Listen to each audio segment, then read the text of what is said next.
Princess Celestia, the Changeling Queen, Chapter 5, Realization. The truth, Dumbledore sighed. It's a beautiful and terrible thing, and should therefore be treated with great caution. J.K. Rowling. Twilight Sparkle opened her eyes and was struck speechless. In front of her lay the gray expanse of the moon. Above the landscape was the night sky, shimmering and shining. Every one of its stars brilliant and distinct, yet each contributed to the entire tapestry. Are you enjoying the sight? Asked Luna, approaching from behind. The unicorn nodded, her eyes sparkling with rapture. So, where are we? Asked Twilight.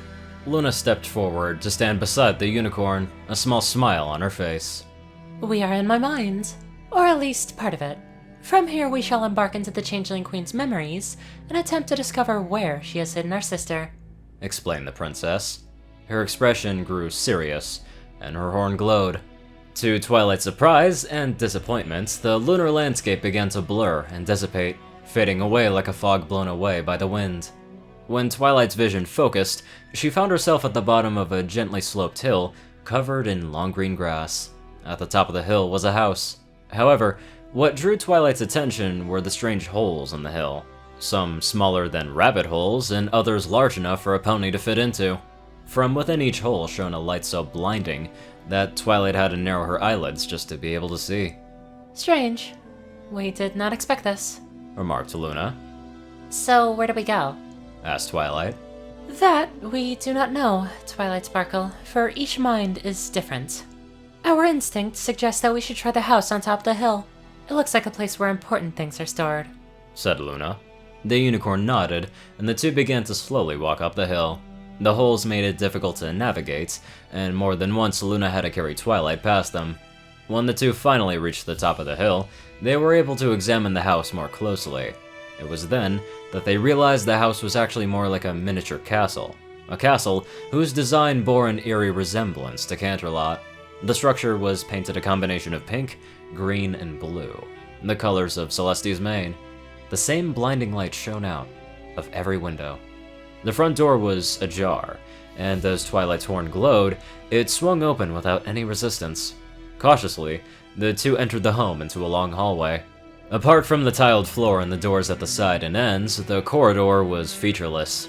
Despite the lack of torches, the corridor was illuminated brightly, though this time, the light came from the open door at the end. Pressing forward, the two ponies shielded their eyes and made their way to the portal. They were met with a great chamber, shaped like a dome. The walls of the room were neatly arranged with bookshelves, armor, paintings, and articles stretching across history. The floor of this room was of earth, cool under their hooves. In this room, though, the light was so blinding that Luna and Twilight had to blink rapidly. When their eyes finally adjusted, they were thunderstruck. In the center of the chamber was what could only be described as a miniature sun, sunken into the ground. The only reason that they could even see it was because it was partially covered by a thin layer of vines. For some strange reason, these vines didn't burn from the sun's heat. They were rooted near the hole into the floor where the sun stood and spread out across the chamber, reaching up, touching, sometimes enveloping, certain portraits and furniture. A certain painting drew Twilight's attention, though, and when she turned to look at it, she ended up stepping back in shock. Twilight Sparkle, what's the matter? Asked Luna. Twilight merely pointed out the gold-framed painting with a trembling hoof. It was of Celestia, approaching a nimbus of violet magic, focused around a small purple filly. However, when the princess examined the painting closely, the image of Celestia shimmered like a heated haze and revealed a Changeling Queen. That's my magic exam. When I got my cutie mark and Princess Celestia made me her student, Twilight murmured. The unicorn sat down on the earthen floor, her widening eyes tracing the line of paintings. Around that single large piece were many smaller ones. Each of them had Twilight and Celestia, and when the Sun Princess's images were scrutinized, they were replaced by the distinctive form of Alternia. In all of the paintings, the image of the changeling was wearing that same smile as the image of Celestia. By the moon and stars, it can't be! Swore Luna. The Night Princess turned, and her turquoise eyes picked out another image. This one was of Celestia, standing over Luna after the elements of harmony had cleansed her. The princess watched the painting and gasped. Celestia was once again replaced by Alternia. However, this painting was different from the ones that Twilight observed. The depiction of Alternia was smiling, but it was more of relief. Her eyes were narrowed, confused, and angry. Far different from the open smile the images of Celestia had worn. A half-choked gasp interrupted the princess's thoughts, and she turned to see Twilight fighting to stifle her tears. The unicorn was sitting in front of another painting, but it was framed in ebony. The tone of its colors dark and dismal. It was of Alternia, sitting in the dungeon and being interrogated by a ring of ponies. Luna's initial glance showed an expressionless changeling, but when Luna examined the image closely, it shifted once again. The changeling in the image was crying, tears pouring down her carapace. Her wings drooped in despair, and her ears turned down to shield the words that she was hearing. The weight of Twilight's actions now bore down on her, like the falling altar that she'd narrowly been saved from. The unicorn sat down, her mouth opening and closing, and her wide eyes blank. The pony didn't know what to think. She had so many questions. But there was one thought clear in Twilight's mind. In her desperation to find her mentor, she had ended up accusing, interrogating, and slandering her. When evidence was provided, her hate for the changeling had made her ignore all the signs that at this moment seemed all too clear. She had been so focused on finding Celestia, she instead committed ultimate travesty, trespassed into her mentor's mind. Something that she knew Alternia would have disapproved of. Slowly, the unicorn cradled her head with her hooves, and tears began to form in her eyes.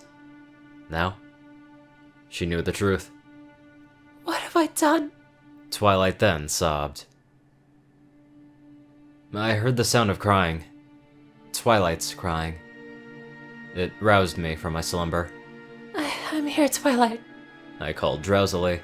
When I opened my eyes, though, I found myself in a strange domed room, blindingly bright in the center and filled with articles and portraits of all kinds. The room instantly felt familiar to me, catching me off guard. However, as my senses returned to me, I was concerned with a more pressing matter. Twilight Sparkle, Princess Luna, I said, trotting forwards. The two of them jumped to their hooves and turned to face me. Twilight's cheeks were soaked, her mane slightly disheveled and eyes red. My student seemed to lean away from me while I approached, like she expected me to lash out at her. Luna held her head high and tried to glare at me, but her turquoise eyes were soft and confused, not angry. Behind them were paintings. The contents of them were somehow known to me, even though I couldn't see them. I quickly deduced that they had been looking at them for some time, and I knew what happened. They had dared to invade the privacy of my own mind, just because they wouldn't trust me. Now they had realized what I had been telling them all along was true. But this was no comfort to me. I was hurt by that distrust, and from that hurt spewed forth anger and indignation. Twilight! I stopped as Twilight cringed and shut her tear-soaked eyes. I blinked, but my scowl of disapproval did not abate. I wanted to punish Twilight. She had gone too far this time. I had never taught her the rules of this memory magic, but she should have known better. I opened my mouth to speak and stopped. I recalled Twilight's tears after I had expressed my disappointment in her for accusing Cadence. I saw her despair and horror as I walked away from her. My role in this debacle came back to hit me like a hammer, the guilt following it quickly. It was true that my student hadn't trusted me, but I didn't trust my student. Now that I thought about it, I never really did trust the ponies that I cared about. In fact, my failure was worse than hers. Twilight had been understandably denying and trying to accept something I should have told her long ago. I had brushed off her concerns when I had every reason to believe in them. Moreover, I knew that, ironically, her actions were motivated by her devotion to me.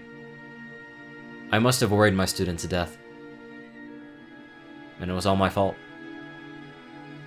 I bit my lip and sighed. My faithful student, I would be lying if I said I am not angry or saddened at your actions. I winced as Twilight trembled and quickly moved to remedy it. I would not bring her back to tears again. But me? I am not innocent either.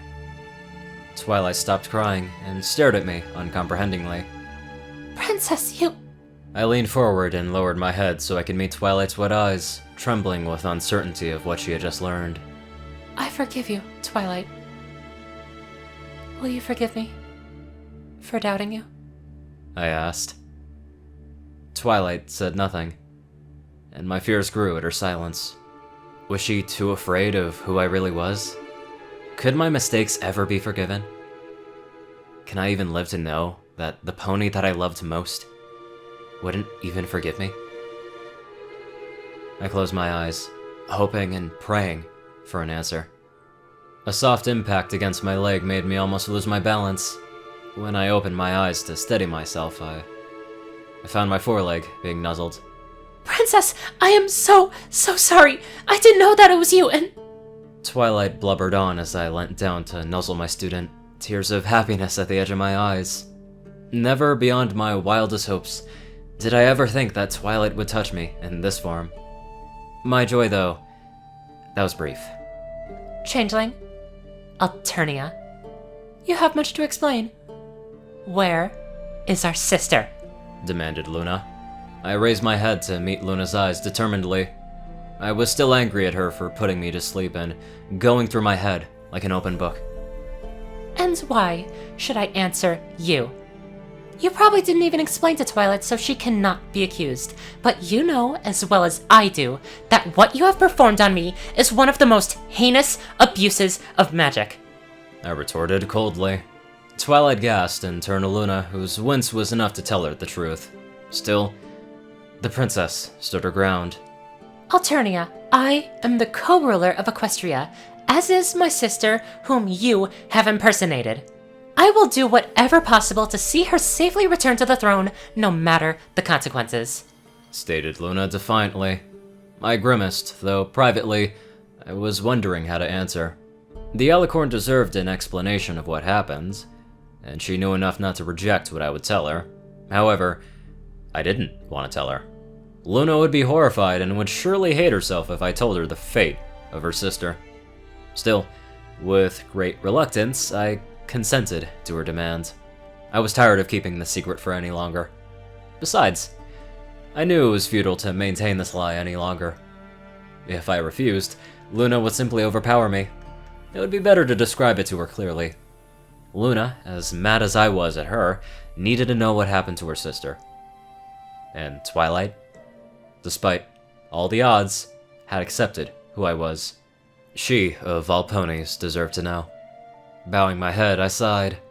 I will explain everything to every pony when we wake up. Luna bowed graciously in return, the relief shining brightly in her eyes. Then we shall, as they call it, remove ourselves from your mane, said Luna dryly. I expelled air from my nostrils in exasperation. However, I found myself smiling slightly as the domed room slowly faded away. Finally, I could break my vow of silence. Jesus Christ, Luna is one tough-ass nut to crack when it comes to convincing her. But in some cases, can you really blame Luna? Because I guarantee that most people in the world have at least doubted a person to an extreme degree at least once because of how ridiculous something looks or how it sounds. Though that's just something to think about. Now let's head on over to our exceptionally generous and exceptionally honest donators. Top donators, Dash of Evergreen, Peter Coulthard, J Tin Man, Darkside, and Ponyman. CourierCruz CI, Delta Omega, Strix, RuneScythe9852, Dospo, Rhyny Dragonwolf, Secret Moon, Tall Rasha, The Toilet Snake, Cerberus, Starlight Glimmer, Squiddy Boy, David D. Sanchez, Soul Dragon, Gaggy, Trey, Shadow Drake, Joe Piercy, Alex F., Rainbow Dash, Teal K. Anderson, TV Killer, and John Becker. Thank you all so much for watching this video, and live life to the fullest.